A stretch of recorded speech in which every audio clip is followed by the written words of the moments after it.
বিসমিল্লাহির রহমানির রহিম। আমরা টোটাল বাংলাদেশিরা মিলে, যেহেতু আমরা একটা শিক্ষা বিমুখ জাতি, আমরা যদি একটা মহান সত্যকে অনুধাবন করতে পারি, অর্থাৎ বিশ্বব্যাংক এবং জাতিসংঘর কথা মতো, বিশ্ব বোদ্ধাদের কথা মতো আমরা আমাদের বাজেটের 20% এবং অর্থাৎ জিডিপির 5% শিক্ষায় বরাদ্দ করতে পারি, এদেশের উন্নতি অনিবার্য।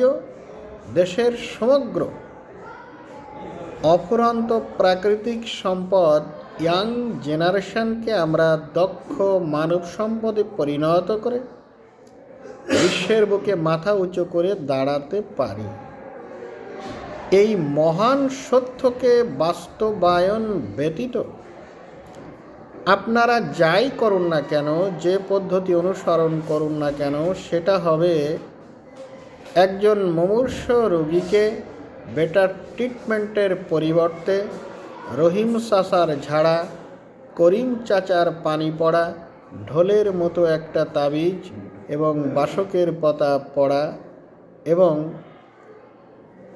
পাথরকুচি পাতার রস করে খাওয়ানো, অর্থাৎ ওই রোগীটাকে বিনা চিকিৎসায় মেরে ফেলা। তাই কোনো দেশপ্রেমিক যদি এদেশে থাকেন, একটা জিনিস অনুধাবন করতে হবে, শিক্ষা ছাড়া কোনো জাতির উন্নয়ন হয় নাই।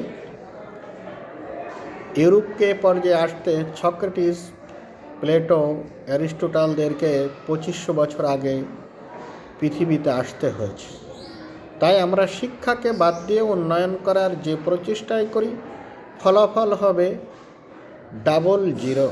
তাই এদেশের উন্নয়ন করতে গেলে জিডিপির 5% সর্বাগ্রে শিক্ষায় বরাদ্দ করার পরে দ্বিতীয় কথা হবে, এর কোনো বিকল্প নাই।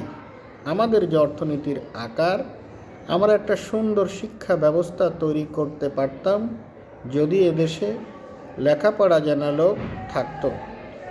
প্রকৃতপক্ষে লেখাপড়া জানা লোকের আমাদের দেশে খুবই অভাব।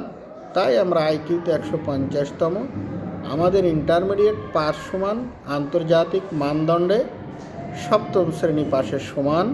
অর্থাৎ 7ম শ্রেণী পাশ করা লোক যদি ডাক্তার হয়, ইঞ্জিনিয়ার হয়, আর্মি অফিসার হয় এবং বিসিএস অফিসার হয়, তাহলে সেই দেশটা কিভাবে পরিচালিত হতে পারে, এই প্রশ্ন রইল এ জাতির বিবেকের কাছে। তাই শিক্ষার কোনো বিকল্প পৃথিবীর কোথাও কোনোদিন ছিল না, বাংলাদেশে তা হতে পারে না। তাই সর্বাগ্রে শিক্ষায় কাঙ্ক্ষিত পুঁজি বিনিয়োগ করে একটি বাংলাদেশ বিনির্মাণ করার সর্বোচ্চ চেষ্টা সকলেই অব্যাহত রাখবে, এই আশাবাদ ব্যক্ত করি।